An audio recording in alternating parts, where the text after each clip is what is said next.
The Chicago Public Library's fluorescent lights hummed overhead like mechanical insects, casting harsh shadows across the returns desk, where I'd spent the last 4 hours organizing new acquisitions. Outside the tall windows, October's early darkness pressed against the glass while autumn winds rattled the old building's bones. At 24, I'd grown accustomed to these late evenings, finding solace in the silence of empty halls, where books waited patiently for tomorrow's readers. My name is Sophia Winters, and books have been my sanctuary since childhood.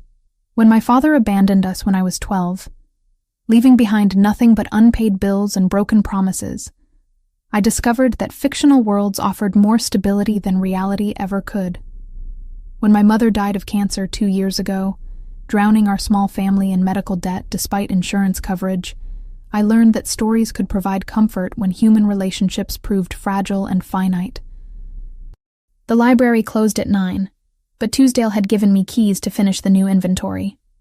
The overtime pay would help with this month's rent on my studio apartment, though it meant walking home alone through neighborhoods that grew less safe after dark.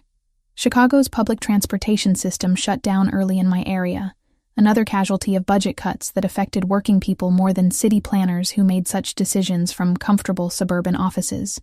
I was sliding the last stack of romance novels onto their designated shelf when my phone buzzed with an incoming call. Emily's name flashed across the screen, and I answered with the casual warmth reserved for best friends who'd supported each other through every crisis since high school. "Hey, Em. What's up?" "Sophia, thank God you answered." Emily's voice carried panic that immediately set my nerves on edge. "I'm at Northwestern Memorial. It's Mom. There was an accident, and they're saying she might not make it through the night." The fluorescent lights seemed to flicker as blood drained from my face. Emily's mother had been like a second parent to me, especially after Dad left and during Mom's final months. She'd driven me to doctor appointments, helped with college applications, celebrated every small victory when my own family structure was crumbling. "What happened? How bad is it?" "Car accident on the Eisenhower. Some drunk driver ran a red light and hit her passenger side." Emily's words came in rushed bursts between tears. "They had to use the jaws of life to get her out. And there's internal bleeding, possible brain trauma. Sophia, I can't do this alone. Can you come?" I was already gathering my purse and jacket, keys jingling as I mentally calculated travel time across the city. "Of course. I'll catch the next bus and be there as soon as possible. The buses stop running to this area after 10, Emily reminded me through her tears, and I used all my money for the cab to get here. She was right. The number 47 bus that connected my neighborhood to the hospital district ended service at 10:15, and it was already 9:40. A taxi would cost $60 I didn't have, and rideshare prices surged after 10. But Emily needed me, and some obligations transcended financial limitations. "Don't worry about it. I'll figure something out and be there within an hour," I promised, ending the call before she could protest. I locked the library's main entrance behind me, double-checking the security system as Tuesdale had taught me. The street outside was nearly empty, just a few late commuters hurrying toward the elevated train station 3 blocks away. The October air carried the scent of dying leaves and urban decay, while overhead streetlights created pools of amber illumination separated by threatening shadows. My apartment was in the opposite direction from the hospital, making it impossible to retrieve money for transportation. I started walking toward downtown, hoping to catch a bus or find some other solution before Emily's mother's condition worsened. Each step took me further from familiar territory, into areas where young women alone after dark became statistics rather than people. The sidewalks grew quieter as I moved away from the library district. Storefronts were shuttered behind security grates, and the few pedestrians I encountered averted their eyes in the universal urban gesture of avoiding unwanted interaction.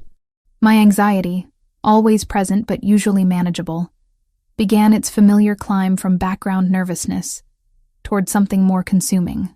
I was 3 blocks from the nearest bus stop when I noticed them.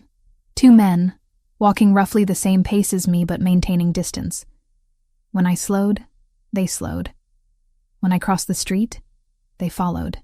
My mother had taught me to trust instincts about personal safety, and every alarm bell in my consciousness was now screaming warnings I couldn't ignore.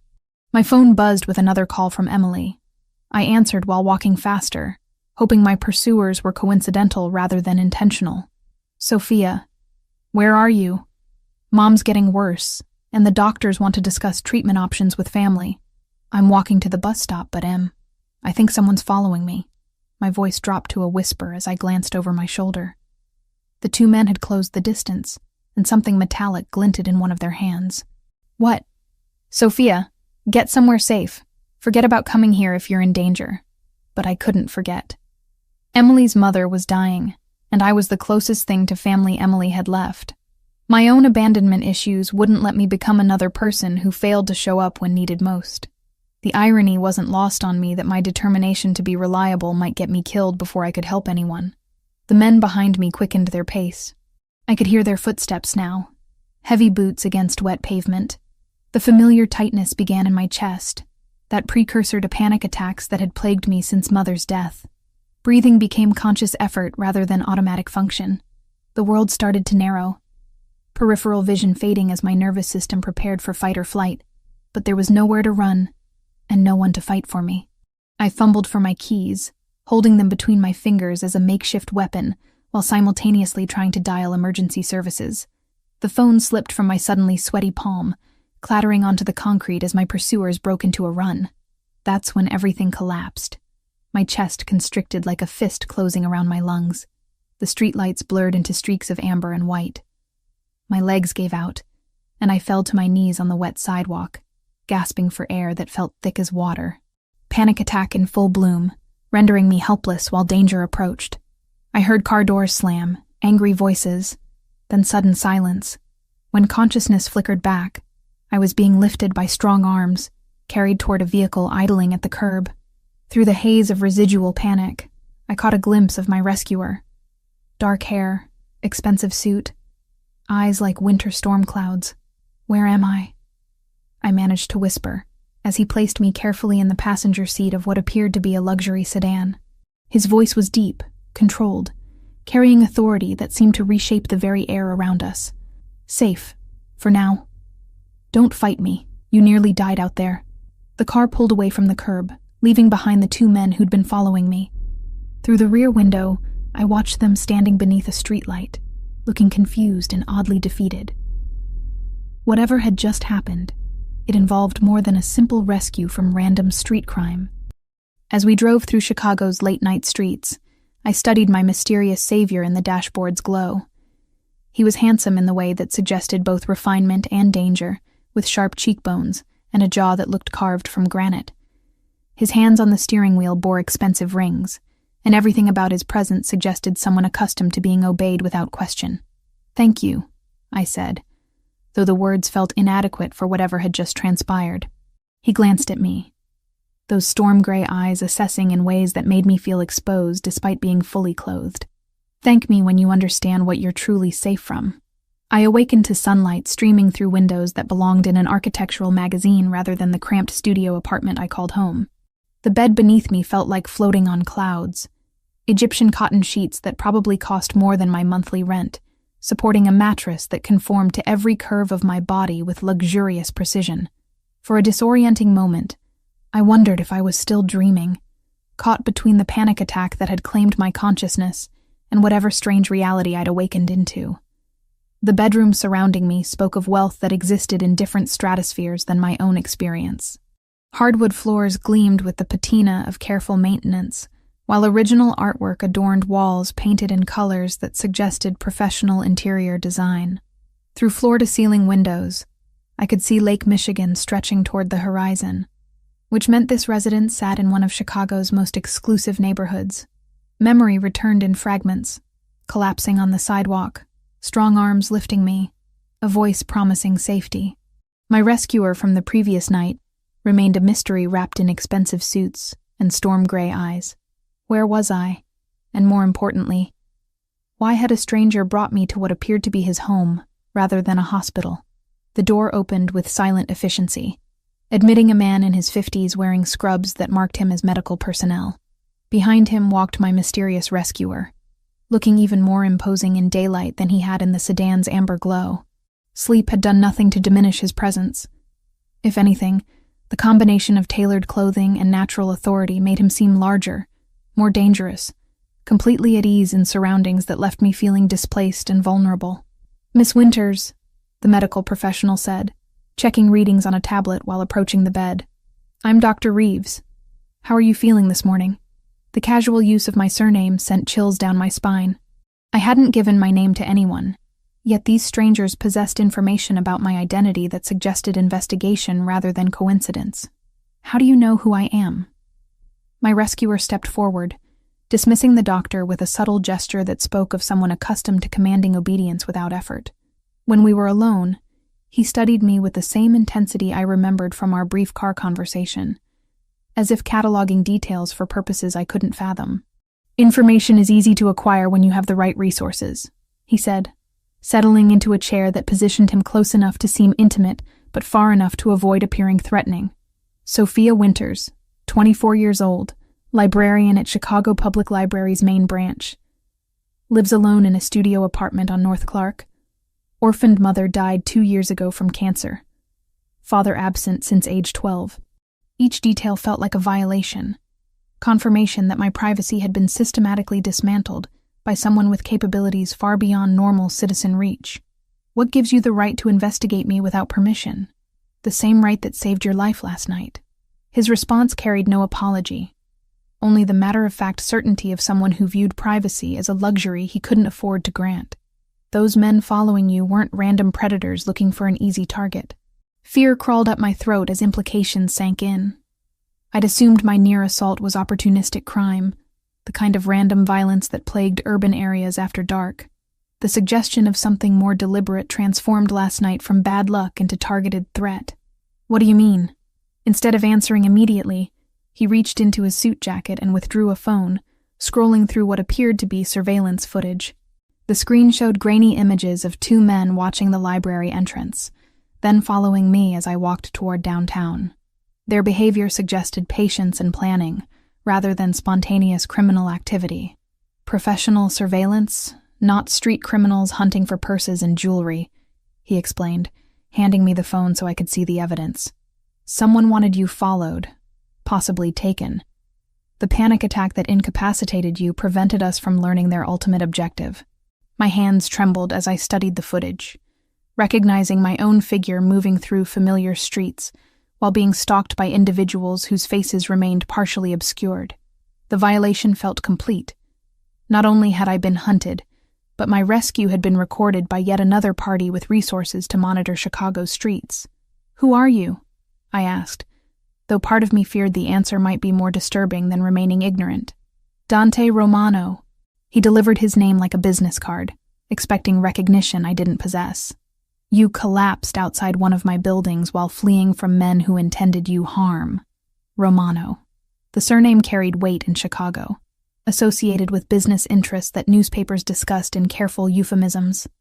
Not quite criminal, but not entirely legitimate either.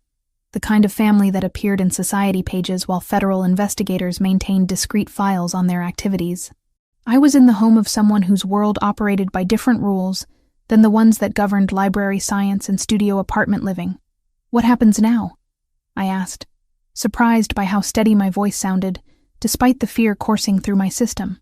"Now you recover fully, and we determine why someone wanted you surveilled." Dante's tone suggested these weren't requests, but statements of fact. Chicago streets aren't safe for women alone at night under normal circumstances. For someone with a target on her back, they're lethal. The casual mention of targets made my chest tighten with familiar anxiety patterns. "I need to get to Northwestern Memorial. My friend's mother was in an accident and she's waiting for me. Your friend Emily Morrison. Her mother survived surgery and is stable." Dante's knowledge of my personal crisis shouldn't have surprised me anymore, but it still felt like having my thoughts read by someone with no right to access them. "Hospital bills have been handled by an anonymous benefactor, and Emily has been informed that you're safe, but unable to visit immediately." The efficient management of my life without consultation was simultaneously helpful and terrifying. Someone with Dante's resources could solve problems I couldn't even afford to address, but the cost of such assistance remained undefined and potentially more expensive than financial debt. "Why are you helping me?" "Because leaving someone to die on my territory reflects poorly on my ability to maintain order." His honesty was brutal, but refreshing after a lifetime of people who sugar-coated their motivations. And because whoever wanted you followed will try again if they believe their first attempt failed due to coincidence rather than intervention. He stood with fluid grace, moving to the window where morning light illuminated the sharp planes of his face and emphasized the controlled power in his posture. From this angle, I could see a small scar bisecting his left eyebrow and the careful way he positioned himself to maintain visual contact with both me and the door. This was someone who'd learned not to trust his back to anyone, even in his own home. This is your choice, Miss Winters. You can return to your apartment, your job, your normal routine, and hope that last night was an isolated incident, or you can accept my protection until we identify the threat and eliminate it permanently. The word eliminate hung in the air between us, heavy with implications that belonged in crime novels rather than conversations with librarians. I was being offered safety by someone whose methods for providing it might involve consequences I preferred not to contemplate. What does your protection entail, exactly? Dante's smile was sharp as winter wind off Lake Michigan. It means you don't walk Chicago streets alone after dark. It means your apartment receives security upgrades you didn't request but desperately need. It means anyone who considers you a target will have to go through me first. The offer was seductive and terrifying in equal measure. Accept help from Dante Romano, and I might survive whatever threat had materialized around me. But accepting help from men like Dante Romano meant entering a world where problems were solved through methods that didn't require courts or legal proceedings. Those men following you weren't random criminals, he continued, watching my face for reactions I tried to hide. Someone with resources hired professionals to track your movements. That level of organization suggests you're connected to something valuable, whether you realize it or not. My mind raced through possibilities, trying to identify anything in my quiet librarian existence that might attract dangerous attention. I had no money worth stealing, no secrets worth protecting, no enemies worth targeting. The most exciting thing about my life was my ongoing battle with overdue book fines, and whether I could afford both rent and groceries in the same month. I don't understand what anyone could want from me. Neither do I. Yet. Dante's expression suggested this mystery intrigued, rather than frustrated him. But in 3 hours, I know more about your background than you've shared with people you consider friends. Information is my business, Miss Winters, and you've become very interesting business indeed. The investigation of my life was continuing even as we spoke, I realized. Somewhere in this mansion, people were examining my history, my relationships, my financial records, searching for connections that might explain why someone had marked me for surveillance. The thought of such scrutiny made my skin crawl, but the alternative, remaining ignorant while danger circled closer, seemed infinitely worse. What did you find? I asked, though I wasn't certain I wanted to know the answer. Dante returned to his chair, leaning forward slightly in a gesture that made our conversation feel intimate, despite its frightening subject matter. Your mother's cancer treatment was partially funded by an anonymous benefactor during her final months. Someone wanted to ensure she received care that insurance wouldn't cover. The revelation struck like a physical blow. Mother's experimental treatments had been expensive, far beyond our family's means, but somehow the bills had been manageable. We'd assumed insurance had covered more than expected, or that payment plans had been more generous than typical. Learning that someone had been secretly helping us felt like discovering our struggles had been observed and judged worthy of intervention. Who? I whispered, though something in Dante's expression suggested I already knew. Someone who believes in taking care of people when they can't take care of themselves. His words carried weight that went beyond simple charity. Someone who doesn't like watching good people suffer for circumstances beyond their control. I insisted on returning to my apartment despite Dante's obvious disapproval, clinging to the illusion that normal life might still be possible if I simply refused to acknowledge the danger surrounding me. He didn't argue, which should have been reassuring, but instead felt ominous, like a chess master allowing his opponent to make a predictable mistake. I can't stay hidden in your house forever, I said, as his driver prepared to take me home. I have a job, responsibilities, a life that doesn't involve bodyguards and surveillance footage. No, Dante agreed, watching me with those storm-gray eyes that seemed to catalog every micro-expression I made. You have the illusion of a normal life, but illusions don't stop bullets or prevent kidnappings. The ride back to my studio apartment felt like traveling between dimensions. From the leather interior of Dante's luxury sedan, the familiar streets of my neighborhood looked shabbier, more dangerous than I'd ever noticed. Building facades that had seemed quaint now appeared neglected, and shadows that had never bothered me felt pregnant with potential threats. My apartment building's security door had been repaired sometime during my absence. The lock that had been broken for 6 months now worked perfectly, requiring my key rather than simply pulling open to admit anyone from the street. In my mailbox, I found notice that the building's security system had been upgraded and would be fully operational within 48 hours. Inside my studio, everything appeared exactly as I'd left it, but somehow the space felt different. Safer, maybe, or perhaps more surveilled. I couldn't tell which, and that uncertainty made my skin crawl with anxiety that had nothing to do with my usual panic triggers. Emily called within an hour of my return, her voice bright with relief and gratitude. "Sophia, I don't know how to thank you for arranging Mom's medical bills. The hospital administrator said an anonymous benefactor covered everything, including the surgery and rehabilitation costs. I didn't arrange anything," I said truthfully, though I suspected who had. "How is she doing?" "Better than anyone expected. The doctors are saying full recovery is possible with proper physical therapy." Emily's voice caught with emotion. "I know you must have used all your savings or taken out loans. I'll find a way to pay you back, I promise." The conversation continued for 20 minutes, with Emily describing her mother's progress and expressing gratitude for help I couldn't claim credit for providing. When I finally ended the call, guilt settled in my chest like a stone. Someone else, Dante, had solved Emily's crisis while I'd been unconscious in his guest bedroom. Yet she believed I was responsible for her family's salvation. 3 days passed in a strange, suspended animation. I returned to work at the library, cataloging new acquisitions and helping patrons find books that might transport them from their own problems into more manageable fictional ones. No one followed me during daylight hours. No threatening messages appeared in my mailbox, and no mysterious men lurked near bus stops as I traveled between home and work. But I felt watched constantly, an invisible weight of observation that made every public moment feel performed. Was Dante's protection the source of this sensation? Or was someone else maintaining surveillance that had simply become more subtle? Without training in such matters, I couldn't distinguish between safety and continued threat. On Thursday evening, as I was closing the library's circulation desk, Dante appeared between the stacks like a figure materialized from expensive shadows. He moved through the library's academic atmosphere with the same controlled grace he'd displayed in his mansion. But here, surrounded by books and scholarly quiet, he seemed even more out of place, and therefore more dangerous. "Miss Winters," he said, approaching my desk with silent footsteps that suggested either natural stealth or professional training. "I hope you don't mind the unannounced visit. This is a public library," I managed, acutely aware that we were alone in the building.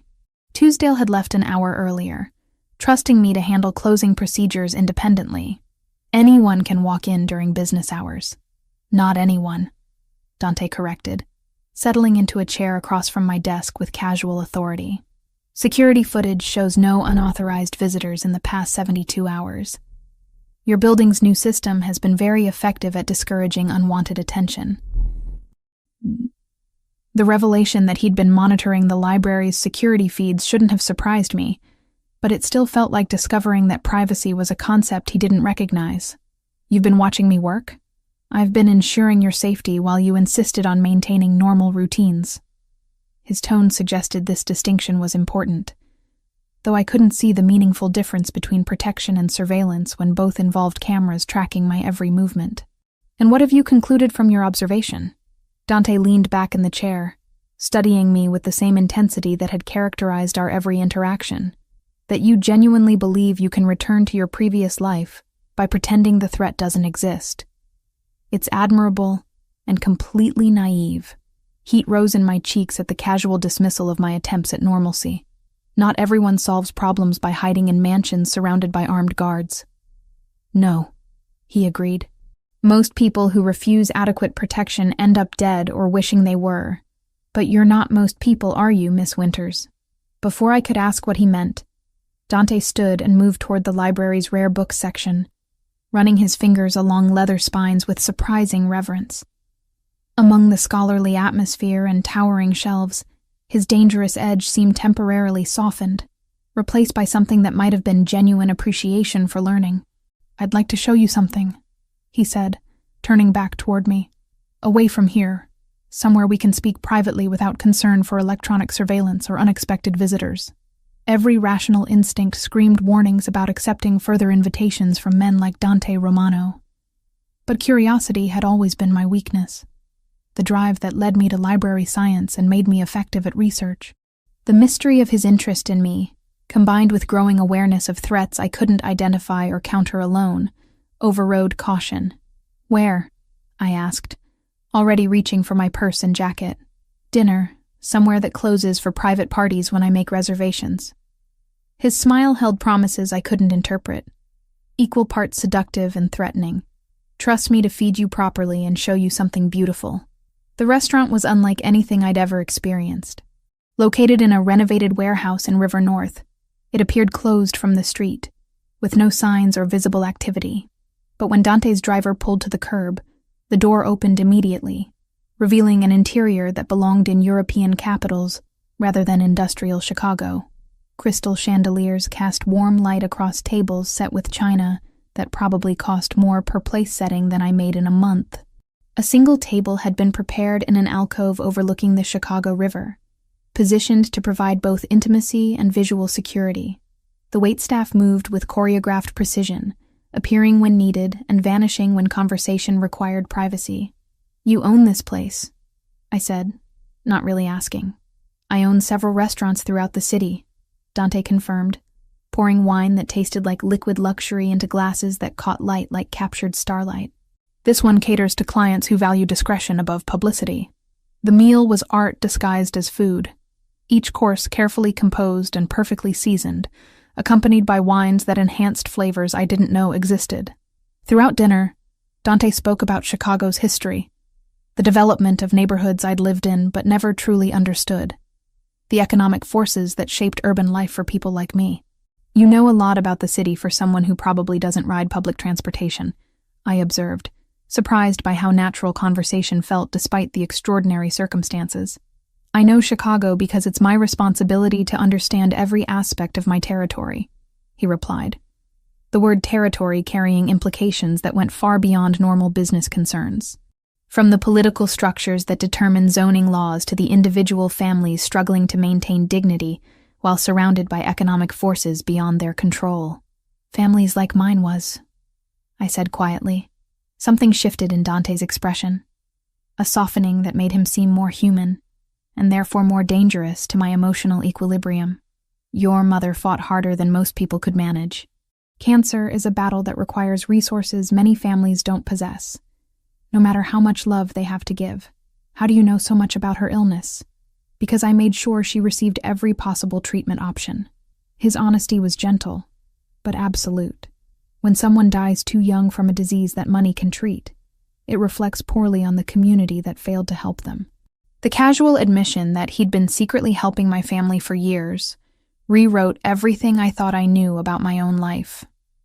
Mother's final months had been painful, but not financially devastating, though we'd assumed her insurance had been more comprehensive than expected. Learning that a stranger had been quietly ensuring her care felt like discovering that my most private struggles had been observed and managed by someone I'd never met. "Why?" I whispered, the question barely audible over the restaurant's soft instrumental music. "Because some things matter more than profit margins or business efficiency."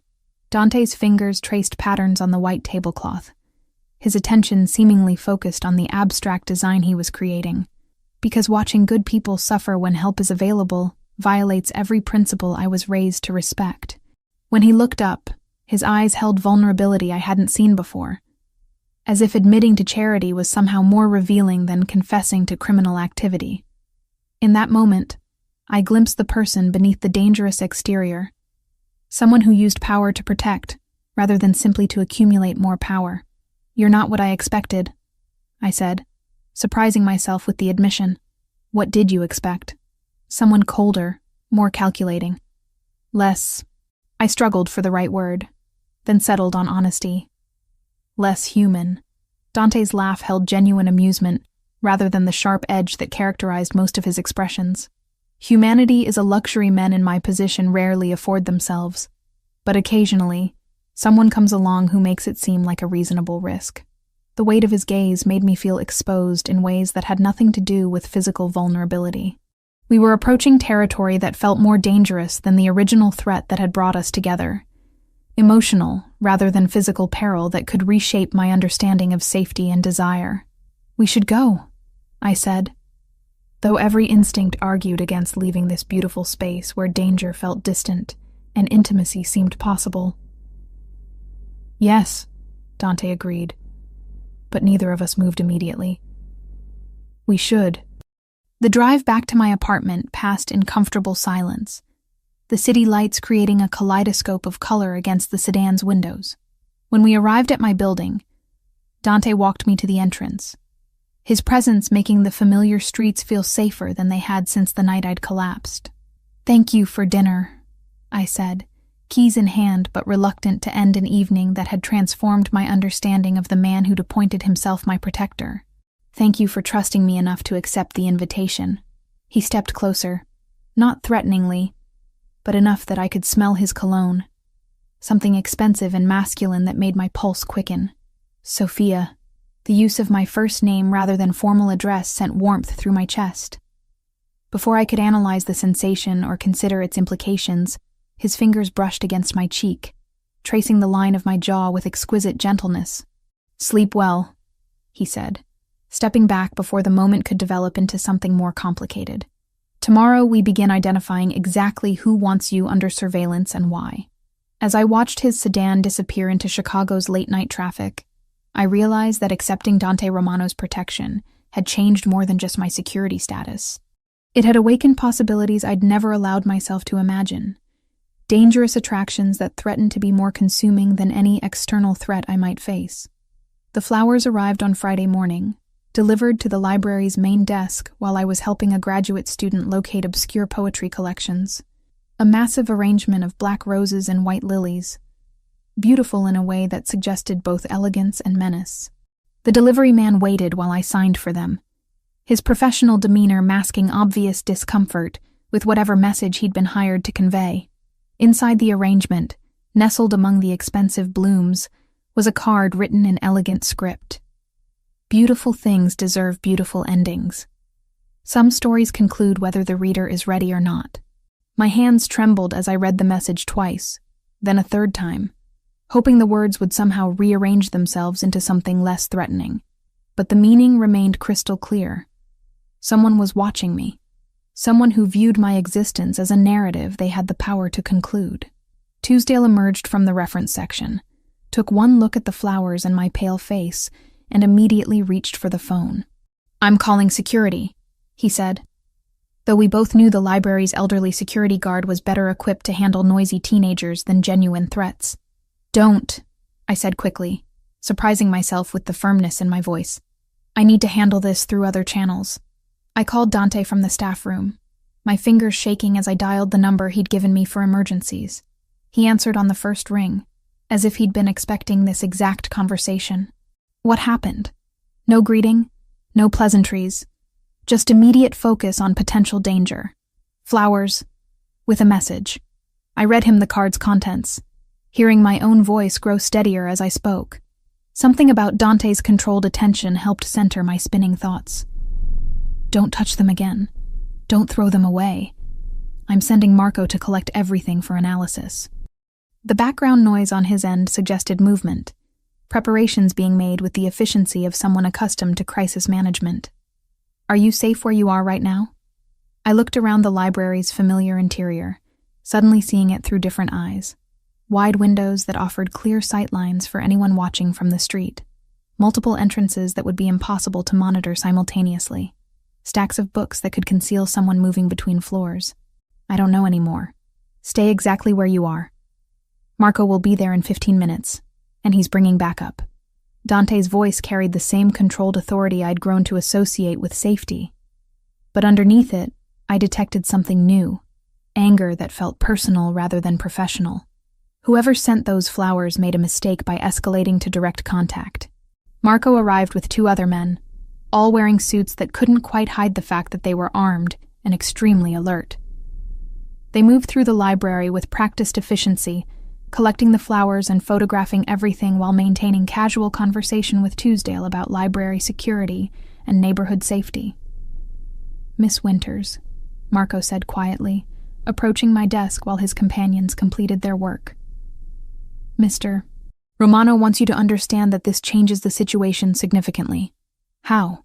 "Direct threats mean whoever's been watching you has decided surveillance isn't sufficient anymore." Marco's tone was matter of fact, but his eyes constantly scanned the library's interior for potential threats. "They're moving toward active engagement." The phrase active engagement sent cold fear through my system, but I forced myself to ask the question that mattered most. "What does that mean for my safety?" "It means your normal routine just became impossible to maintain." Marco's honesty was brutal, but necessary. Library work, walking alone, living in an unsecured apartment, all of that has to change until we identify and eliminate the threat. I wanted to argue, to insist on maintaining the independence I'd fought so hard to achieve after my parents' deaths. But the flowers sitting on my desk represented a level of malice that my library science degree and modest self-defense knowledge couldn't counter. Someone with resources and connections was playing games with my life, and I was hopelessly outmatched. "Where does Dante want me to go?" "He's having your apartment secured as we speak," Marco replied. "New locks, surveillance system, reinforced door frame. You can maintain some normalcy, but not without constant protection." When I returned home that evening, the changes were immediately obvious.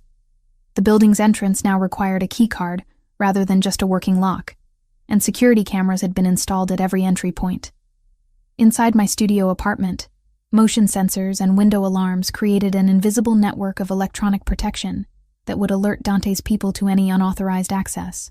The transformation of my modest living space into a high-security fortress should have felt reassuring, but instead, it emphasized how completely my life had spiraled beyond my control.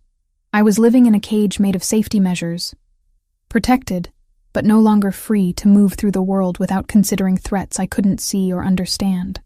Saturday brought no respite from the growing tension. Marco positioned himself discreetly near the library during my shift, while other members of Dante's security team maintained surveillance from vehicles parked strategically around the building. Their presence was subtle enough to avoid alarming other library patrons, but obvious enough to make me hyper-aware of being watched and protected simultaneously. During my lunch break, I discovered Dante waiting in the rare books section, reading what appeared to be a collection of Italian poetry. Surrounded by centuries-old literature and scholarly quiet, he seemed more accessible than usual. Dangerous edge softened by genuine appreciation for learning and culture. "Finding anything interesting?" I asked, settling into the chair across from his reading nook. "Dante Alighieri," he replied, closing the book but keeping his finger between the pages to mark his place. "My namesake, though I doubt my parents expected me to understand the irony when they chose the name." "The irony?" "A man who wrote about journeys through hell while creating his own version of paradise." Dante's smile held self-awareness that was both attractive and unsettling. Sometimes I wonder if he'd recognize the world his descendants created. The literary conversation felt surreal given the circumstances that had brought us together. But it also revealed depths to Dante's character that purely business relationships wouldn't have exposed. Here was someone who found meaning in poetry and philosophy, while managing enterprises that operated outside legal boundaries. "You're not what I expected when I first heard the name Romano," I admitted. "What did you expect?" "Someone less educated, more obviously criminal." I hesitated, then decided on complete honesty. Someone who wouldn't care about anonymous medical bills or flowers with threatening messages. Dante set the book aside and leaned forward, bringing his attention into sharp focus on my face. "The flowers aren't random harassment, Sophia. They represent escalation from professional surveillance to personal intimidation." "What's the difference?" "Professional surveillance suggests someone wants information about your activities, your connections, your potential value as leverage against someone else." His explanation was clinical. but I caught the tension in his voice that suggested personal investment in my safety. Personal intimidation means they've moved beyond information gathering toward direct action. Action like what? Kidnapping, torture, murder disguised as accident or random crime. Dante's brutal honesty cut through any remaining illusions I might have held about my situation. The flowers were a warning that your time for normal life has expired. Fear crystallized in my chest, not the familiar anxiety of my panic attacks, but something colder and more focused. Who would want to hurt me? I don't have money, political connections, access to valuable information. I'm nobody important. You're important to me, Dante said quietly, the admission carrying more weight than any elaborate declaration could have managed. And in my world, that makes you a target for people who want to hurt me but can't reach me directly. The simple statement restructured everything I thought I understood about my situation. I wasn't being threatened because of something I'd done or witnessed, but because of something I'd become. Important to a man whose enemies would use any available weapon against him. I never asked to be important to you, I whispered. Neither did I, Dante replied. But some things happen regardless of what we plan or want, or think we can control. Before I could respond to this admission, Marco appeared between the stacks with the same silent efficiency that characterized all of Dante's people. His expression was grim in ways that suggested the afternoon's developments hadn't been encouraging. We need to go, Marco said without preamble. Now. Dante was on his feet instantly, all trace of literary contemplation replaced by focused alertness. What happened? Costa family made contact. They want to discuss terms for your girlfriend's safety. Marco's words sent ice through my veins, confirming fears I'd been trying to suppress since the flowers arrived. I'm not his girlfriend, I protested, though the distinction felt meaningless when facing people who viewed relationships as opportunities for leverage. Doesn't matter what you are, Marco replied. Matters what they think you are, and what they believe Dante will sacrifice to protect you. The Costa family. I'd heard the name mentioned in newspapers, usually in articles about federal investigations and suspicious business practices. They operated in the same shadowy world as Dante, but apparently as competitors rather than allies. What kind of terms? I asked, though I suspected the answer would terrify me. The kind that assume you're negotiable, Dante said, his voice carrying controlled fury that made him seem more dangerous than I'd ever seen him. They're about to learn how wrong that assumption is. As we prepared to leave the library under Marco's protective escort, I realized that my quiet life of books and modest independence had become a casualty of forces beyond my comprehension.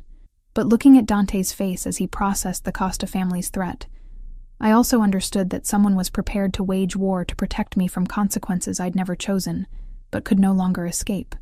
The ride to Dante's mansion passed in tense silence, broken only by periodic phone calls that he answered in rapid Italian, while Marco drove with the focused intensity of someone expecting potential attack at any moment. Through the sedan's bulletproof windows, Chicago's familiar streets looked different. Not like home territory, but like a battlefield where enemies could emerge from any shadow. What happens now? I asked, as we pulled through the security gates that protected Dante's Lincoln Park estate. Now we find out exactly what the Costa family thinks you're worth, Dante replied, and we show them what I'm willing to do to keep you safe. The promise in his voice should have been reassuring, but instead it felt like standing at the edge of an abyss, knowing that stepping forward would change everything about the person I'd thought I was, and the life I'd believed I wanted. But as another wave of panic tried to claim my composure, I realized something had shifted in my response to danger.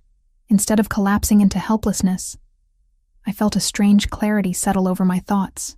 If being important to Dante Romano made me a target, then perhaps it was time to discover what that importance might make me capable of becoming. Emily arrived at Dante's mansion unannounced on Sunday evening, her appearance so unexpected that security initially refused her entrance until I intervened personally. She looked terrible, hollow-eyed, pale, wearing clothes that suggested she'd been sleeping in them for days. When she finally sat across from me in Dante's formal living room, her hands trembled as she reached for the tea his staff had prepared. "I need to tell you something," she said without preamble, her voice carrying the weight of someone who'd been rehearsing difficult words.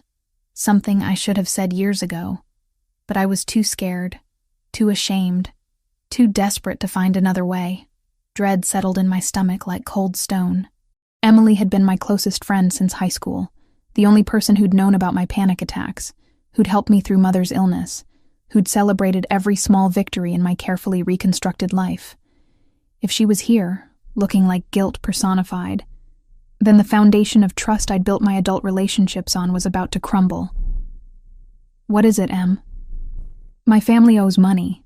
A lot of money. More than we could ever pay back even if we sold everything and worked for the rest of our lives." She stared into her teacup, as if reading terrible fortunes in the leaves. "It started with Dad's gambling. Then Mom's accident made everything worse. And when the medical bills came, we had nowhere else to turn." "Turn to who?" I asked, though something in the back of my mind was already connecting pieces I didn't want to see assembled. "The Costa family." Emily's confession came out as barely more than a whisper. "They loan money when banks won't. But their interest rates and collection methods are different." Ice flooded my veins as I processed the implications. The Costa family, the same organization that had been threatening me, that had sent flowers with messages about beautiful endings. Emily's family crisis and my current danger weren't separate problems, but connected threads in a web I was only beginning to understand. "How long?" My voice sounded foreign to my own ears, hollow with the growing recognition of betrayal. 3 years. Since right after your mother died and you were dealing with all the funeral expenses and debt." Emily's hands shook more violently as she continued. "They said they could help, that families should support each other during difficult times. But what they really wanted was leverage over people who couldn't fight back." "What kind of leverage?" Emily's face crumpled with shame that looked genuine, though I no longer trusted my ability to distinguish between authentic emotion and carefully performed manipulation. "Information. About your routines, your work schedule, your relationships.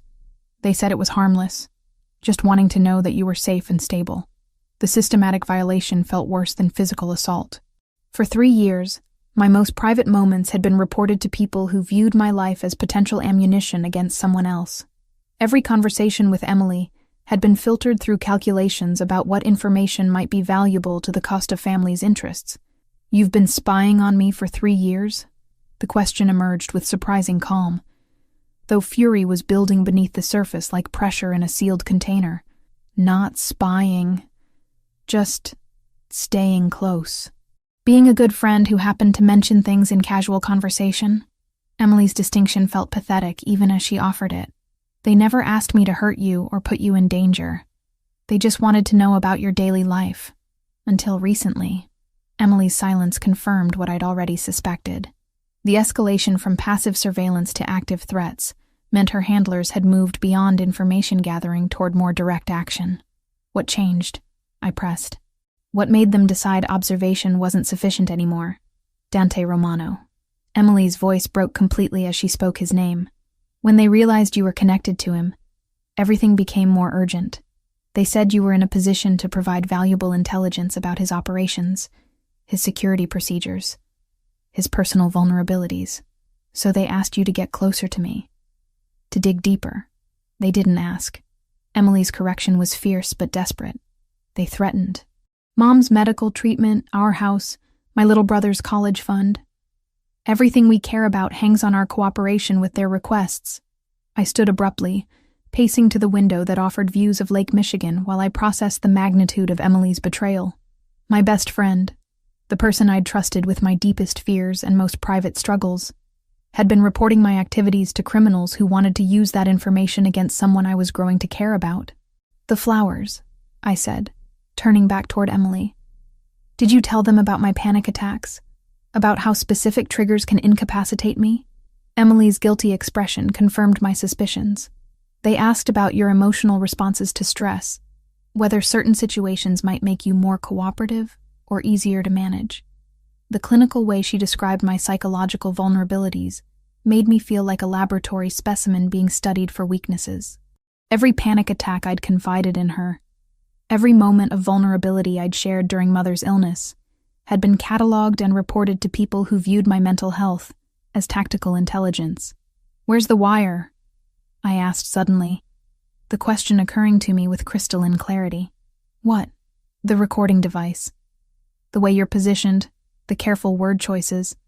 The fact that you came here alone despite knowing this place is probably under surveillance. I moved closer to Emily's chair, studying her clothing and posture for signs of hidden electronics. They sent you here to get me on record discussing Dante's activities, didn't they? Emily's face went ash white, confirming my suspicions even before she spoke. Sophia, you don't understand the pressure they apply. They don't just threaten you. They demonstrate what happens to people who refuse their requests. Show me the device. With shaking hands, Emily reached into her purse and withdrew what appeared to be a high-end smartphone, its screen indicating active recording. Everything we'd discussed had been transmitted to people who intended to use my words as evidence of cooperation with criminal enterprises. 3 years, I said, amazement replacing anger as the full scope of the deception became clear. 3 years of friendship, of trust, of believing someone actually cared about my well-being without ulterior motives. I do care about you, Emily protested, tears streaming down her face. Everything we shared was real. The spying was separate, compartmentalized. I never let it affect our actual friendship. You think those can be separate? You think you can report someone's private life to criminals while maintaining genuine emotional connection? My laugh sounded bitter, even to my own ears. You've been performing friendship while conducting surveillance, Em. That's not compartmentalization. That's sociopathy. The harsh assessment struck Emily like a physical blow, but I felt no satisfaction in her pain. The person I'd trusted most in the world had proven as unreliable as every other relationship in my life, confirming fears about human connection that I'd been trying to overcome since childhood. A soft knock interrupted our confrontation. Marco entered with his usual silent efficiency, but his expression carried urgency that suggested developments beyond Emily's confession. Miss Winters, we need to speak privately, he said, glancing at Emily with obvious suspicion. There have been additional complications. What kind of complications? The kind that involve people who aren't supposed to be in this house carrying recording equipment. Marco's tone was matter of fact, but his positioning near the door suggested readiness for potential violence. Mr. Romano wants to see you immediately. As Emily was escorted away by security personnel, I realized that her betrayal was only the beginning of revelations that would reshape my understanding of everyone I'd trusted. If my closest friend had been compromised for years, then how many other relationships in my life were based on deception rather than genuine affection? Dante waited in his private study, standing behind the massive desk that dominated the room like a fortress wall. His expression was darker than I'd ever seen it, controlled fury radiating from every line of his body as he processed information that had clearly exceeded his worst expectations. How much did you tell her? He asked without preamble. Tell her what? About our relationship. About your feelings. About information you might have gathered regarding my business operations. Dante's questions came rapid fire, each one highlighting how completely my privacy had been compromised. How much intelligence did you inadvertently provide to the Costa family through someone you trusted? The realization hit like cold water. Every conversation with Emily about my growing attraction to Dante. Every detail I'd shared about his kindness or his protective behavior, every observation about his home or his associates had been transmitted to people who could use that information as weapons against him. I don't know, I admitted, sinking into a chair as the enormity of my unwitting cooperation became clear. I told her things I thought were private. Personal observations, emotional responses, details about how you made me feel safe. Emotional responses they can use to manipulate your decision-making. Personal observations that reveal security procedures and personal habits. Dante's analysis was clinical, but not cruel. Professional assessment rather than personal accusation. Details about feeling safe that they can exploit by threatening to remove that safety. You knew, I said suddenly, certainty crystallizing as I watched his controlled reaction to information that should have been devastating news. You knew Emily was reporting to the Costa family, and you didn't tell me. Dante's silence confirmed my suspicions. He'd known about the surveillance, about the betrayal, about the systematic violation of my trust, and he'd allowed me to continue confiding in someone who was reporting my every word to his enemies. How long? I asked, voice growing stronger as anger replaced shock. 6 months, since shortly after the night I found you on the street. Dante's honesty was brutal, but complete. We identified the Costa family's intelligence network early in our investigation, including Emily's role as unwitting informant. Unwitting. She genuinely believed she was protecting her family by providing harmless social information. The Costa family deliberately kept her ignorant of how that information would be used. Dante moved around the desk, approaching my chair with cautious steps. But her ignorance doesn't change the fact that you've been compromised for years. And you didn't tell me because? Because we needed to understand the full scope of their intelligence gathering before disrupting it. And because we needed you to behave naturally around Emily so she wouldn't suspect her cover had been blown. Dante's strategic thinking was logical, but felt like another layer of betrayal. Telling you would have compromised our ability to control the information flow. I stood abruptly, backing away from Dante with the same instinctive retreat I'd felt when first discovering Emily's deception. So you used me too. Let me continue trusting someone who was betraying me, because it served your tactical purposes. I used the situation to protect you, Dante corrected. But his distinction felt meaningless when viewed from my perspective as the person who'd been kept ignorant of threats to my own safety. By lying to me. By letting me believe I had a genuine friendship while you knew it was completely fabricated. Hurt was transforming into fury, hot and cleansing after days of confusion and fear. You're no different from Emily. You just have better reasons for your deception. I kept you alive, Dante replied, his voice carrying steel that suggested his patience with my accusations was approaching its limits. Emily's information allowed us to anticipate Costa family moves, to stay ahead of their planning, to ensure they couldn't use their intelligence advantage against you, without my knowledge or consent. Without your knowledge because your safety required ignorance. Without your consent, because you would have made emotional decisions that could have gotten you killed. Dante's brutal honesty cut through my anger like a blade, forcing me to confront the possibility that his deception had been protective rather than manipulative. I can't trust anyone, I said, the admission emerging as barely more than a whisper. Not Emily. Not you. Not anyone in this world you've dragged me into. You can trust me to keep you alive, Dante offered. Everything else is luxury we can discuss when the immediate threats have been eliminated.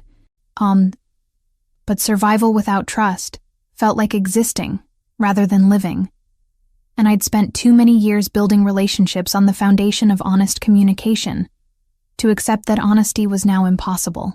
If staying alive meant accepting that everyone around me was lying for reasons they considered justifiable, then perhaps the cost of safety was higher than I was willing to pay. I need time to think, I said, moving toward the door with steps that felt steadier than my emotional state suggested they should be. Time is something we don't have, Dante replied. The Costa family knows their intelligence network has been exposed. They'll be moving to direct action within hours. The warning followed me from his study, but for the first time since collapsing on Chicago's rain-soaked streets, I felt more afraid of the people trying to protect me than of the enemies trying to harm me. When everyone around you is lying, trust becomes impossible, and without trust, even safety feels like another form of imprisonment. I spent 5 days in self-imposed exile from Dante's protection, returning to my apartment despite the obvious danger and his repeated warnings that isolation would make me vulnerable to the Costa family's increasingly desperate moves. The apartment felt different now. Not like home, but like a stage set where I'd been unknowingly performing for an audience of criminals who viewed my daily routines as intelligence-gathering opportunities. Every conversation with Emily over the past 3 years took on sinister new meaning as I replayed them in my mind. Casual questions about my work schedule that I'd interpreted as friendly interest had been data collection. Sympathetic inquiries about my emotional state during Mother's illness had been psychological profiling. Even our shared laughter and genuine moments of connection had been contaminated by the knowledge that everything was being reported to people who wanted to hurt someone I cared about. Sleep became elusive as paranoia replaced the familiar anxiety that had plagued me since Mother's death. Every sound in the building's old walls seemed suspicious. Every delivery person a potential threat. Every phone call from unknown numbers a prelude to violence. The panic attacks that had once incapacitated me with fear now felt almost manageable, compared to the constant hypervigilance that accompanied betrayal by everyone I'd trusted. On the 6th day, while organizing returns at the library, I discovered something that changed everything I thought I knew about my own history. Hidden between the pages of a medical journal someone had returned was a newspaper clipping from 3 years ago, yellowed with age, but still readable. The headline read, "Anonymous Benefactor Funds Cancer Treatment Program at Northwestern Memorial Hospital." The accompanying article described a private donation that had allowed the hospital to offer experimental treatments to patients whose insurance wouldn't cover innovative procedures. Among the recipients mentioned was my mother, though the article referred to her only as a librarian's mother, whose family had exhausted traditional treatment options. The photograph accompanying the article showed hospital administrators accepting a ceremonial check from representatives of what the caption identified as the Romano Foundation for Medical Research. In the background, partially obscured by shadows but unmistakably present, stood Dante Romano himself, younger than I knew him now, but wearing the same expression of controlled authority.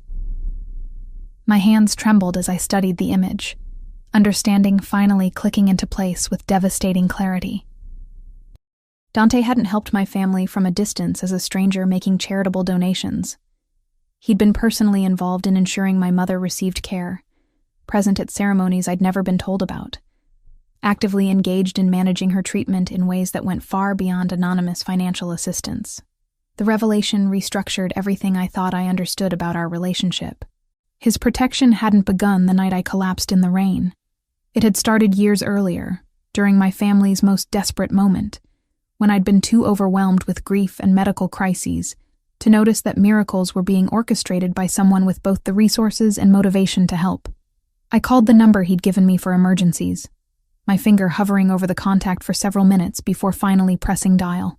He answered immediately, as always, his voice carrying concern that seemed more personal than professional. "Sophia, are you safe? I found something." My voice sounded steadier than I felt. "A newspaper article from when my mother was sick. You were there, Dante. At the hospital, personally involved in her treatment funding." The silence that followed stretched long enough that I wondered if the connection had been lost. When he finally spoke, his voice carried resignation rather than surprise. "Where are you?" "The library.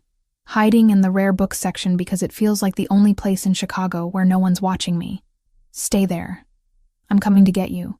And this time we're going to discuss everything without limitations or strategic omissions. No more lies? No more lies," he promised. And something in his tone made me believe this was a commitment he would honor regardless of the cost. Dante arrived within 30 minutes, appearing between the library stacks with his usual silent efficiency, but looking more tired than I'd ever seen him. The controlled composure that characterized his public presence had been replaced by something rawer, more vulnerable, as if maintaining careful facades had finally become too exhausting to sustain. "Show me what you found," he said, settling into the chair across from my research table. I handed him the newspaper clipping, watching his face for reactions as he studied the image of himself at the hospital ceremony. His expression shifted through several emotions: regret, sadness, something that might have been relief at finally having the truth exposed. 3 years, I said quietly. "You've been protecting me for 3 years, and you never told me. I've been honoring a promise I made to your mother," he corrected, his honesty gentle but complete. "During her final weeks, when the treatments weren't working despite everything medical science could offer, she asked me to ensure you'd be safe after she was gone." The words hit me like physical blows, restructuring my understanding of both my mother's death and Dante's involvement in my life. "You knew her personally?" "I knew her through the hospital's charity programs. She was grateful for the treatment funding, but worried about leaving you alone without family support." Dante's voice grew softer as he continued. "She made me promise that if anything ever threatened your safety, I would intervene personally, rather than through institutional channels. Why would she trust a stranger with that kind of responsibility? Because she was an excellent judge of character, who understood that sometimes the most dangerous people are also the most reliable when it comes to protecting innocent lives." Dante leaned forward, bringing his full attention to bear on my face. "And because she recognized that you would never accept direct help from someone like me, but you might accept protection if you believed it was coincidental rather than orchestrated." The systematic deception felt overwhelming, but this time it carried weight of care rather than manipulation. My mother, dying and desperate to ensure my future safety, had entrusted my protection to someone whose resources and moral code would make him capable of honoring such a promise, regardless of personal cost. "The night you found me in the rain," I said, pieces falling into place with crystalline clarity. "That wasn't coincidence either. I had people monitoring your routines to ensure your safety. When you deviated from normal patterns and walked alone through dangerous neighborhoods, security was dispatched to maintain discreet surveillance." Dante's admission came without apology, but with obvious regret for the deception it had required.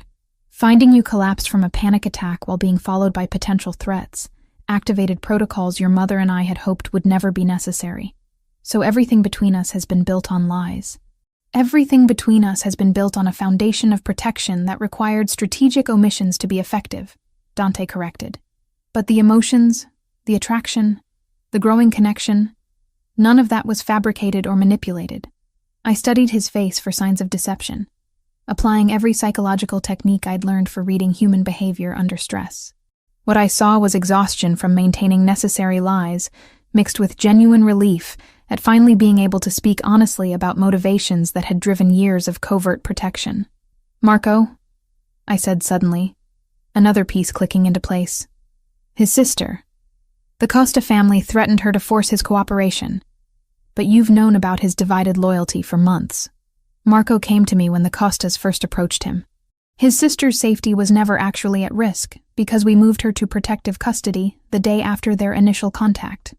Dante's revelation continued dismantling my understanding of recent events. His apparent betrayal was performance designed to feed false information to the Costa family while we identified the full scope of their intelligence network, including Emily, who genuinely believed she was protecting her family by providing social information about someone the Costa family described as a potential witness to unspecified criminal activity. Dante's analysis was clinical, but not cruel. She never knew she was being used to gather intelligence about you specifically, or that her cooperation was part of a larger strategy to neutralize threats against someone I'd promised to protect. The revelation that Emily's betrayal had been manipulated by people even more calculating than I'd realized should have felt reassuring. But instead, it emphasized how completely my life had become a chess game, played by people with resources and motivations I couldn't fully comprehend. "What happens now?" I asked, surprised by how calm my voice sounded despite the emotional upheaval of having my entire reality restructured. "Now you have complete information and can make an informed choice," Dante replied. "Accept my continued protection with full knowledge of what it entails and why it began, or reject it and face the Costa family's escalating threats without assistance. Those aren't really choices. That's accept help or die. Sometimes the world only offers survival options rather than preferences," Dante said with brutal honesty. "But survival is still a choice. And it's one your mother wanted you to have the opportunity to make."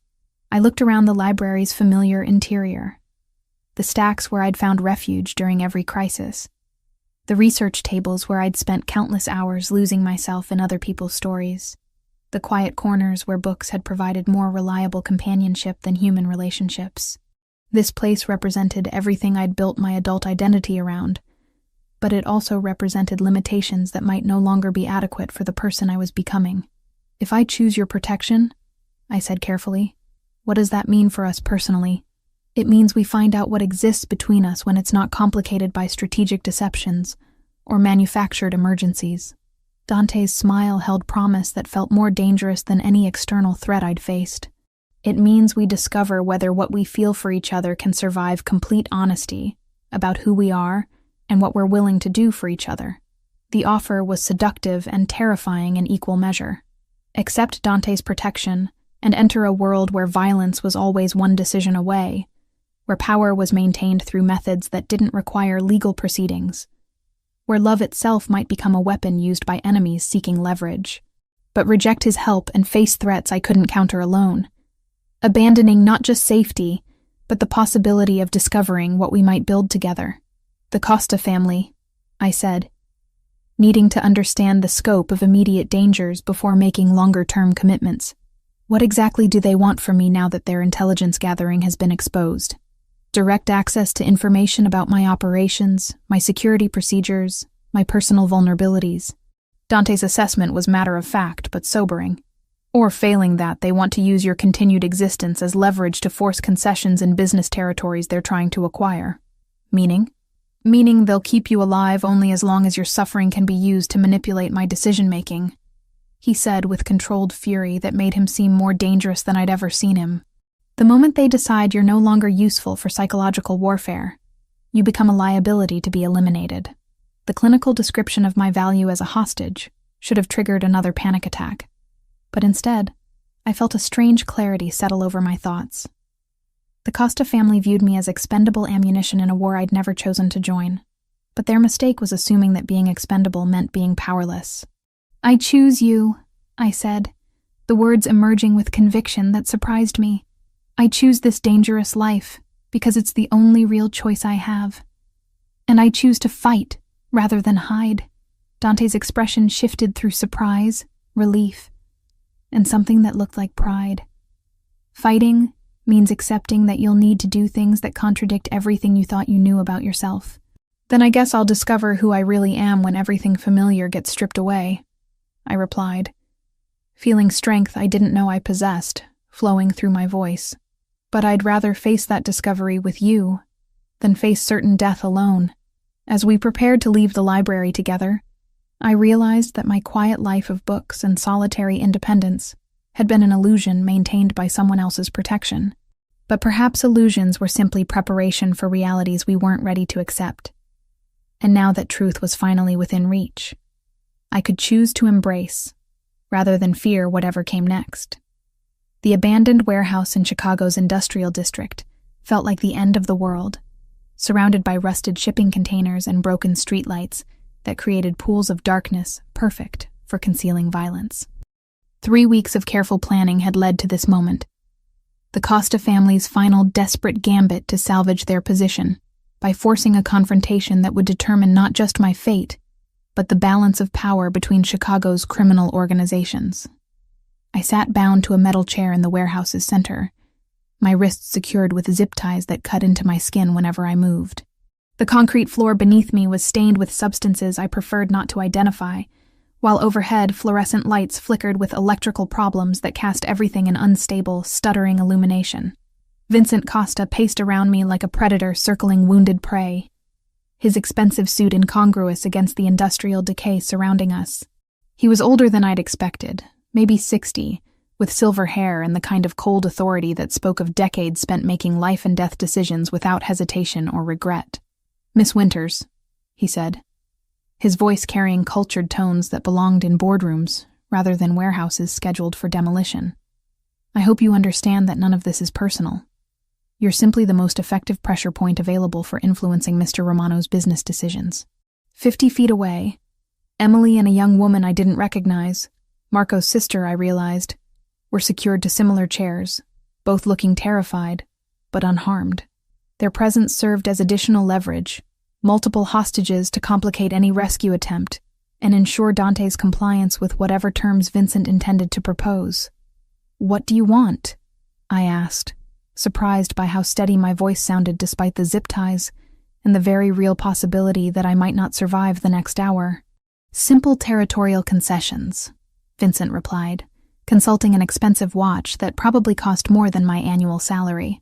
"Mr. Romano withdraws from the Port Authority contracts, ceases expansion into the Southside distribution networks, and transfers management of the Museum District Protection Services to our organization. In exchange for what?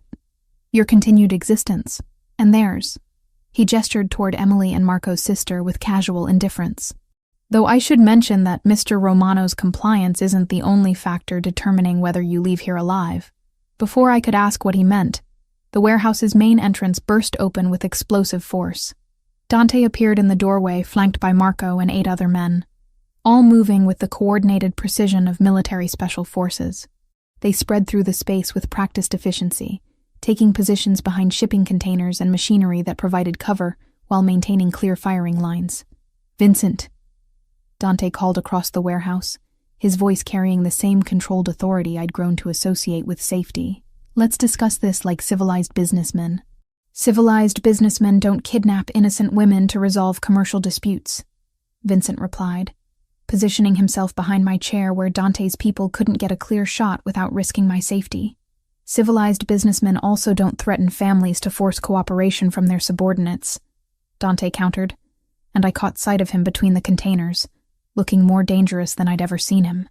But we've both moved beyond civilization, haven't we? The standoff stretched for several heartbeats, tension coiling between the two groups like pressure in a sealed container. Around us, Chicago's industrial district hummed with late-night activity. Trucks on distant highways, trains moving through switching yards, the constant background noise of a city that never truly slept. Your terms are unacceptable, Dante continued, beginning to move closer with slow, deliberate steps. Counter-proposal. Release the women unharmed, and we settle this dispute through traditional means. Traditional means favor whoever has superior numbers and better strategic position, Vincent said with cold amusement. I have 3 hostages and home field advantage. You have more guns but no clear shots that don't risk civilian casualties. The tactical assessment was accurate but incomplete. Vincent had calculated firepower and positioning, but he'd failed to account for one crucial variable: the psychological stability of his hostages under extreme stress. During the past 3 weeks, Dante had insisted I learn techniques for managing panic attacks under pressure, turning my greatest vulnerability into a potential asset. Breathing exercises, grounding techniques, methods for maintaining clarity when adrenaline threatened to overwhelm rational thought. I'd assumed the training was precautionary, insurance against future anxiety episodes. Now I realized it had been preparation for exactly this scenario.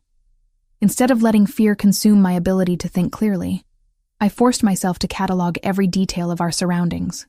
Vincent's positioning behind my chair, the location of his backup personnel, the industrial equipment that might provide concealment or weapons, the timing of the flickering overhead lights that created brief moments of visual confusion. Emily, I called softly, drawing Vincent's attention back to me. Remember the breathing exercises we used to practice during exam week? The ones that helped with test anxiety? Emily's eyes widened with understanding, and I saw recognition dawn in her face. She began implementing the slow, controlled breathing pattern we'd developed during college, her visible panic gradually subsiding into focused calm. Marco's sister, I continued, not knowing her name, but needing her cooperation. Copy what Emily's doing. Breathe slowly. Count to 4 on each inhale. Hold for 4 counts. Exhale for 4 counts. The younger woman followed Emily's lead, and within minutes both hostages had transitioned from terrified civilians into people capable of coordinated action when the opportunity arose. Vincent noticed the change in atmosphere, his attention sharpening on what had been 3 panicked women, and was now becoming something more dangerous to his strategic position. Clever girl, but breathing exercises won't stop bullets or change the mathematics of this situation. No, I agreed. But they'll help us make better decisions when the mathematics change. As if summoned by my words, the warehouse's electrical system chose that moment to experience one of its periodic failures. The flickering lights died completely, plunging everything into darkness, broken only by emergency lighting that cast red shadows across concrete and steel. In the seconds of visual confusion that followed, everything happened at once. Emily threw herself sideways, taking her chair to the ground and rolling behind a shipping container. Marco's sister followed her lead, using techniques someone had clearly taught her for escaping restraints under pressure. Vincent's grip on my shoulder tightened as he tried to maintain control of his primary hostage. But I'd already begun implementing escape procedures Dante's people had drilled into me during weeks of preparation. The zip ties securing my wrists had been cut not with conventional tools, but with a ceramic blade hidden in the lining of my jacket. Invisible to metal detectors but sharp enough to slice through plastic restraints when applied correctly. As Vincent realized his hostages were escaping, his attention divided between maintaining personal safety and preventing the collapse of his strategic advantage. That moment of distraction was exactly what Dante's team had been waiting for. Marco appeared from the shadows like a specter, his silenced weapon eliminating Vincent's backup personnel with professional efficiency, while Dante closed the distance to where Vincent was struggling to maintain control of a hostage who was no longer willing to cooperate passively with her own captivity. "Let her go," Dante said, his voice carrying absolute authority, despite speaking barely above a whisper. "She's my insurance policy," Vincent replied, but his grip on my arm was weakening as he tried to track multiple threats in the unstable lighting. "Your insurance policy just became your liability." I twisted free of Vincent's grasp with techniques learned during 3 weeks of intensive self-defense training, putting distance between us while creating a clear line of sight for Dante's weapon. What followed was brutal and brief. Vincent Costa's long career of using violence to solve business disputes ended with the same swift efficiency he'd once applied to his own enemies. When the emergency lighting stabilized, he lay motionless on the concrete floor while Dante knelt beside me, checking for injuries with hands that trembled slightly despite his outward composure. "Are you hurt?" he asked, his professional assessment mixing with personal concern in ways that made his voice rough with emotion. "Scared but functional," I replied, surprised by how accurate the description felt. The terror was still there, but it existed alongside something new. Confidence in my ability to function under pressure that I'd never possessed before. Emily approached cautiously, looking shell-shocked but uninjured. "Sophia, I'm so sorry. For everything. For the spying. For the betrayal. For putting you in danger because of my family's problems. We'll discuss forgiveness later," I said, not unkindly, but with firmness that surprised all of us. "Right now we need to get out of here before police or federal agents arrive to investigate the gunshots." Marco's sister had already begun gathering evidence that might link the scene to Romano family operations, moving with efficiency that suggested this wasn't her first experience with post-violence cleanup procedures. Emily watched with fascination that bordered on horror, finally understanding the world she'd inadvertently become part of through her family's financial desperation. "What happens now?" Emily asked as Dante's people prepared our departure from the warehouse. "Now, the Costa family's Chicago operations cease to exist," Dante replied matter-of-factly.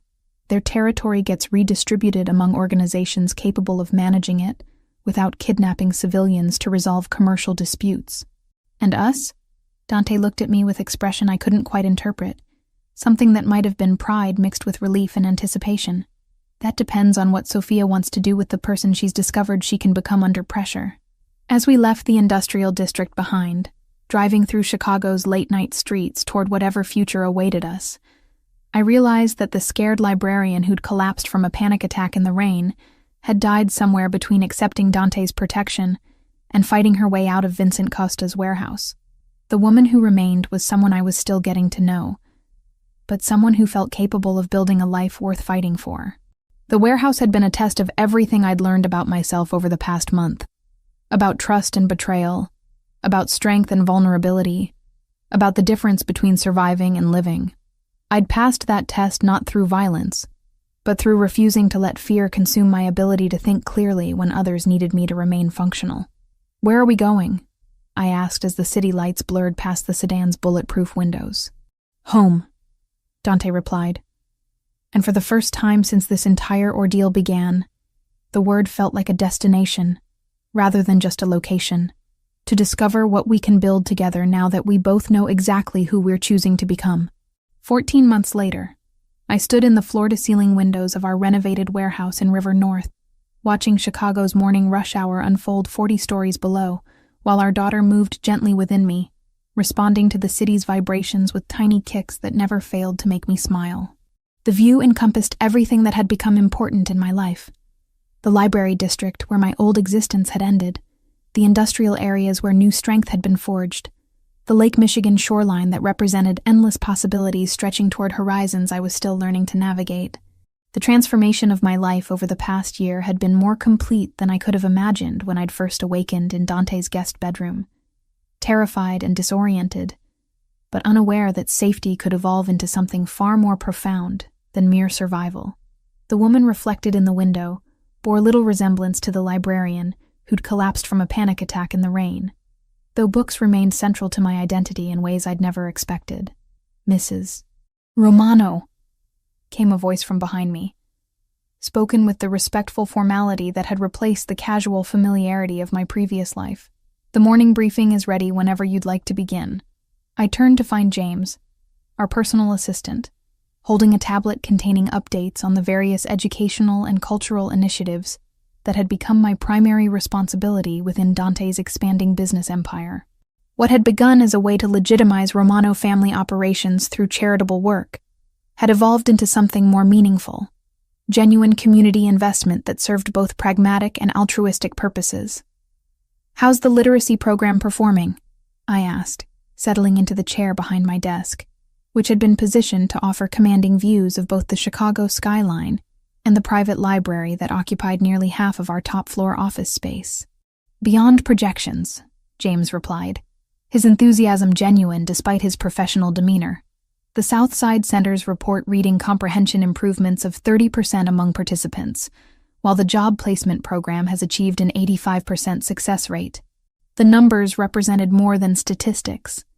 They reflected lives changed through access to education and opportunity, families lifted from poverty through skills training, communities strengthened through investment that prioritized people over profit margins.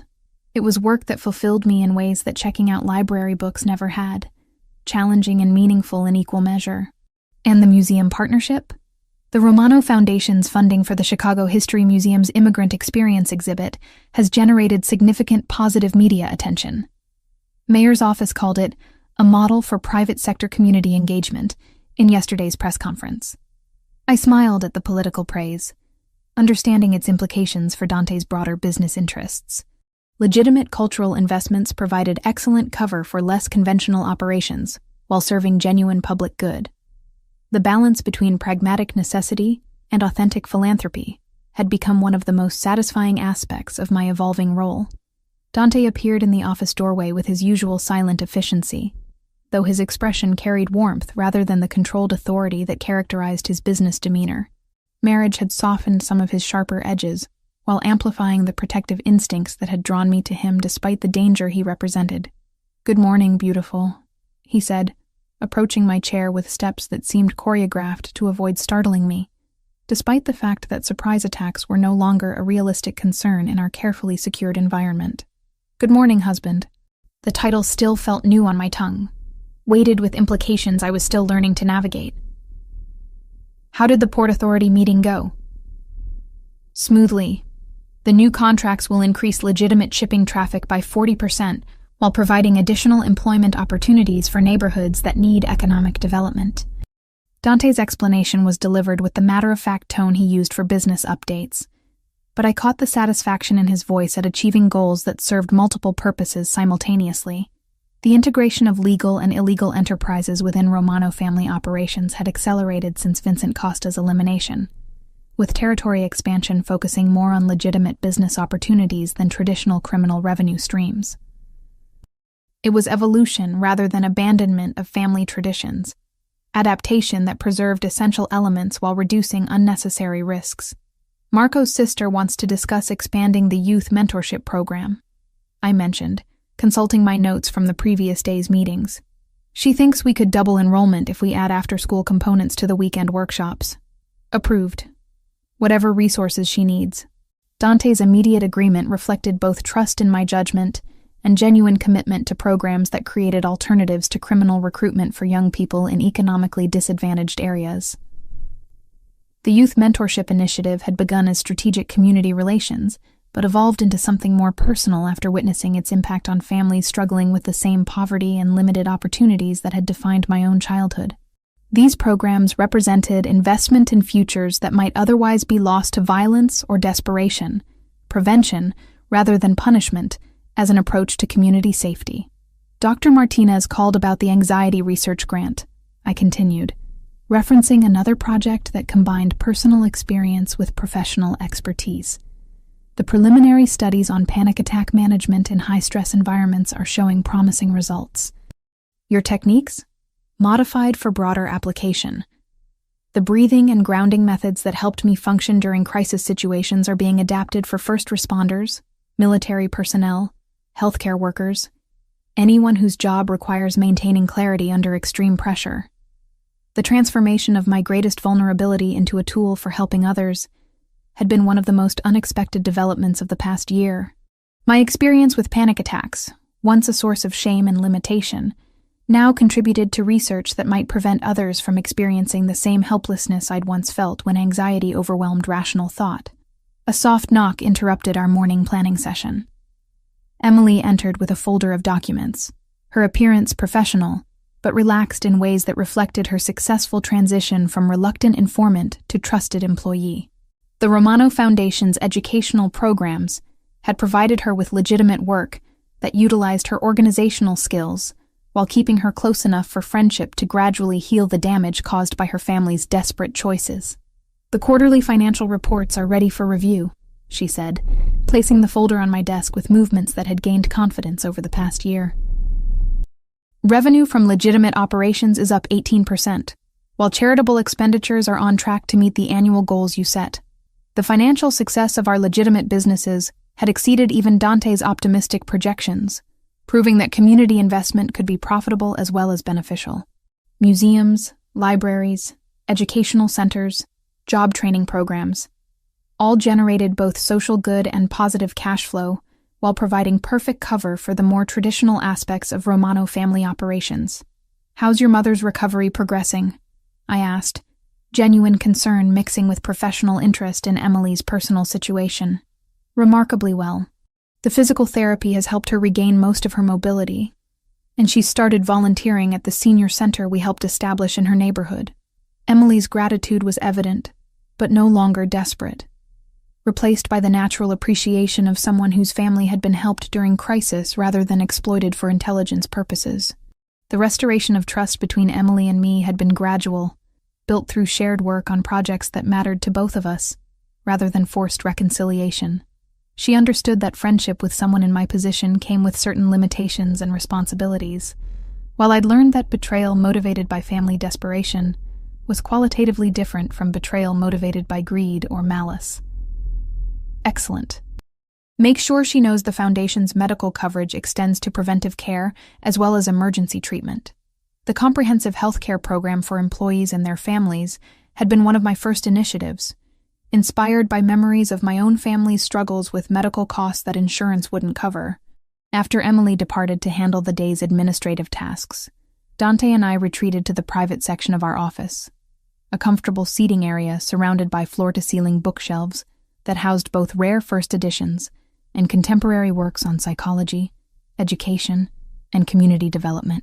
This space served as refuge when business pressures became overwhelming, literary sanctuary within the broader empire we were building together. "Any regrets?" Dante asked, settling beside me on the leather couch while his hand found its way to my growing belly, where our daughter moved with increasing frequency as her due date approached. "About which decision? Accepting your protection? Joining your family? Transforming my panic attacks into research opportunities? Or marrying someone whose enemies occasionally require permanent solutions?" My tone was light, but the question addressed serious territory we'd navigated carefully throughout our relationship. "Any of them. All of them." His honesty was gentle but complete. "I know this isn't the life you'd planned before you collapsed in that rain. The life I'd planned was built on illusions about safety and independence that were never realistic for someone like me." I leaned into his warmth, feeling our daughter respond to the sound of her father's voice, with movements that suggested she already recognized his presence. "This life is built on truth about what protection costs and what love requires. And you're comfortable with those costs and requirements?" "I'm comfortable with choosing them consciously, rather than having them imposed without my knowledge." The distinction had become crucial to my acceptance of everything Dante's protection entailed. "I understand what you do, and why it's necessary. I've seen what happens to people who refuse adequate security in worlds where violence is always an option." The memory of Vincent Costa's warehouse still occasionally triggered anxiety responses, but they were manageable now, controlled through techniques that transformed fear into focus rather than paralysis. The woman who'd escaped zip-tie restraints and coordinated hostage rescue operations was someone I'd needed to become, though I'd never imagined such capabilities lay dormant within my cautious librarian personality. "Dr. Martinez says our daughter will probably inherit my anxiety tendencies," I mentioned, referring to recent conversations about genetic predisposition and environmental factors, but also that children raised with healthy coping mechanisms tend to view anxiety as manageable, rather than overwhelming. "She'll never lack for protection or resources to handle whatever challenges she faces," Dante said with the absolute certainty that characterized his approach to family security. "But more importantly, She'll have parents who understand that strength comes from facing difficulties rather than hiding from them. The afternoon passed in comfortable routine, reviewing foundation reports, discussing security updates, planning expansion of educational programs that had proven successful beyond our initial expectations. The integration of legitimate and traditional family business had reached equilibrium, with each aspect supporting and concealing the other in ways that maximized both profit and community benefit. As evening approached, transforming Chicago's skyline into a canvas of gold and amber light, I found myself standing again at the windows that offered panoramic views of the city that had become truly home for the first time in my life. The library district where my old existence had ended looked different now, not like limitation but like preparation for possibilities I'd been too afraid to imagine. "Dinner's ready whenever you are," Dante said from the doorway, his voice carrying domestic warmth that belonged in suburban kitchens rather than the command centers of criminal organizations. "I'll be right there." I remained at the window for another moment, hand resting on my belly where our daughter moved in response to my voice. Considering the journey that had brought me from terrified collapse to confident partnership with someone whose protection had evolved into love that felt worth any price it required. The woman reflected in the glass wore expensive clothing that had been tailored to accommodate pregnancy, jewelry that marked her status within Chicago's complex social hierarchies, confidence that came from understanding exactly how much power she wielded and how to use it responsibly. She looked nothing like the librarian who'd fainted during a panic attack in the rain, but she carried the same love for books and learning that had always defined her core identity. "I'm not the same person I was when this started," I said aloud, though whether to Dante or to our unborn daughter or to my own reflection wasn't entirely clear. "Neither am I," Dante replied, his arms encircling me from behind with gentleness that contrasted sharply with the controlled violence he was capable of applying when family safety was threatened. "Some transformations are worth everything they cost." As we prepared to join Marco and his sister for dinner, family meals had become sacred time protected from business interruptions. I realized that accepting Dante's protection had taught me the difference between safety and security, between surviving and thriving, between independence and isolation. The choices I'd made had consequences that extended far beyond personal happiness, into community impact and family legacy. Our daughter kicked again, stronger this time, as if responding to the contentment in her parents' voices or the promise of a future built on truth rather than illusion. She would grow up knowing exactly what her family did and why it was necessary, raised with resources and protection that would allow her to choose her own path while understanding the responsibilities that came with privilege. "She's going to be strong," Dante observed, feeling our daughter's movements through my skin. "She's going to be loved," I corrected, though strength and love weren't mutually exclusive in the world we were creating for her. "And she's going to understand that some things are worth fighting for." The Chicago skyline glittered beyond our windows, 8 million people pursuing dreams and ambitions that sometimes required protection from predators who viewed vulnerability as opportunity. Within that vast urban landscape, we'd carved out space for building something that mattered, a family, a legacy, a version of power that served others rather than simply accumulating resources for their own sake. As we headed toward dinner and conversation with people who'd become family through choice rather than blood, I understood finally that panic attacks in the rain sometimes led to destinations we never could have reached through careful planning. Some journeys began with collapse and ended with transformation that made the terror of falling worth every moment of uncertainty about where we might land.